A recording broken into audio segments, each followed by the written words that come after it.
సూర్యనారాయణమూర్తికి తన శిష్యుడైనటువంటి హనుమ పేరు చెప్తే ఎంత సంతోషం, ఇటువంటి శిష్యుడు ఎక్కడ దొరుకుతాడని.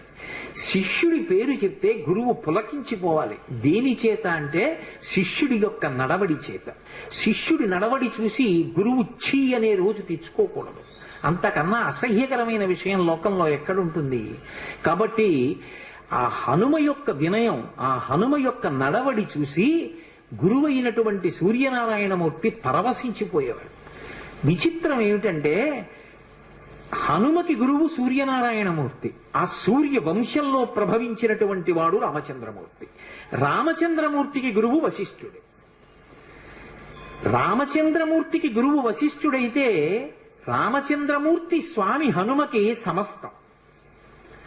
యథార్థానికి స్వామి హనుమకి తల్లి రాముడే, తండ్రి రాముడే.